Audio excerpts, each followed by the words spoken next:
Kisah Siti Masito. Ketika Rasulullah Shallallahu Alaihi Wasallam berisra Mi'raj, tercium aroma yang sangat harum. Penasaran, Nabi bertanya kepada malaikat Jibril, "Harum apakah itu, wahai Jibril?" Malaikat Jibril menjawab, "Itu adalah wangi dari kuburan seorang perempuan soleha bernama Siti Masito dan anak-anaknya." Kisah perempuan yang memegang teguh kebenaran dan keimanan kepada Allah Subhanahu wa Ta'ala. Siapa Siti Masito, perempuan soleha yang dimaksud malaikat Jibril? Ia hidup di zaman Firaun, si raja kejam yang menganggap dirinya sebagai Tuhan. Di sekitar Firaun ternyata ada beberapa orang dekat yang diam-diam beriman kepada Allah dan Nabi Musa alaihissalam. Mereka mengikuti tuntunan kitab Taurat. Orang-orang terdekat itu adalah Siti Aisyah, yaitu istri dari Firaun, dan Siti Masito yang mengurus anak Firaun. Seorang lagi bernama Hazakil. Ia adalah pembuat peti, tempat Musa balita ditaruh untuk kemudian dihanyutkan di sungai.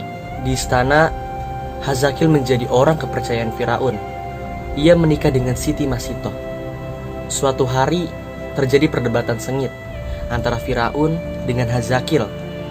Firaun menjatuhkan hukuman mati kepada ahli sihir yang menyatakan beriman kepada Nabi Musa. Keputusan tersebut ditentang keras oleh Hazakil. Sikap tersebut membuat Firaun curiga. Jangan-jangan Hazakil selama ini beriman pula kepada Nabi Musa. Atas sikap Hazakil itu, Firaun mengganjarkan dengan hukuman mati. Hal itu tak membuat Hazakil takut. Ia tetap yakin Tuhan yang diimaninya tidak ada yang lain kecuali Allah. Suami Siti Masito ini ditemukan meninggal dengan kondisi yang mengenaskan. Tangannya terikat di pohon kurma, tubuhnya penuh dengan tusukan anak panah. Masito sangat sedih melihat kondisi suaminya. Namun, ia bersabar dan berserah diri kepada Allah. Ia berkeluh kesah di istri Firaun, yaitu Siti Aisyah. Aisyah pun memberikan nasihat agar Masito dan anaknya bersabar. Namun, ia bisa membaca isyarat dari Siti Masito yang beriman kepada Allah. Di akhir nasihatnya, Aisyah mengatakan bahwa selama ini dia juga beriman kepada Allah, tapi menyembunyikan di hadapan suaminya.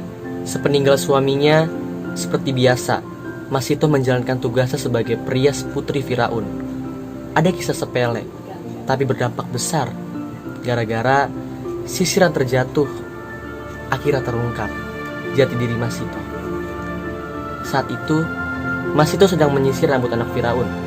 Tiba-tiba, sisir dalam genggamannya terjatuh. Ketika mengambil lagi sisir tersebut, bibirnya refleks mengucap Bismillah. Ucapan itu membuat anak Firaun terkejut.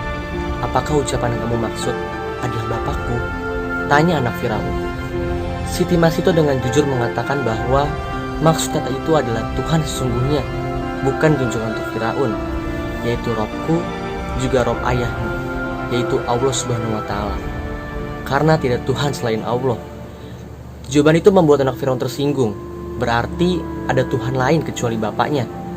Anak Firaun itu mengancam melaporkan keyakinan Masito tersebut kepada bapaknya. Masito tidak gentar karena ia yakin Allah adalah Tuhan yang sebenarnya, bukan Firaun. Laporan anaknya membuat Firaun murka. Ia tidak menyangka pengasuh anaknya adalah pengikut Nabi Musa. Masito dipanggil, lalu ditanya oleh Firaun, "Apakah benar apa yang disampaikan anakku? Siapa Tuhan yang kau sembah selama ini?" Masito tidak mengelak tuduhan itu. Dengan tegas dia mengatakan, "Betul, Raja yang lalim, bahwa tidak ada Tuhan selain Allah yang sesungguhnya menguasai alam dan isinya." Jawaban itu membuat Firaun semakin marah. Dia memerintahkan para pengawal menyiapkan minyak mendidih di dalam tembaga besar. Wadah panas itu menggodok Masito beserta anak-anaknya. Pemandangan itu disaksikan masyarakat luas. Sebelum dimasukkan ke minyak panas, Masito diberikan kesempatan sekali lagi untuk memilih. Dia dan dua anaknya selamat jika mengakui Firaun sebagai Tuhan. Sebaliknya, nyawanya akan terancam jika tidak mau mengakui ketuhanan Firaun. Siti Masito tidak gentar terhadap ancaman Firaun. Ia tetap yakin Tuhan yang sesungguhnya hanyalah Allah, bukan Firaun, raja yang zalim. Pendirian Masito semakin mempermalukan Firaun. Raja kejam itu akhirnya memerintahkan para pengawal agar segera melemparkan Masito bersama anak-anaknya ke dalam minyak mendidih.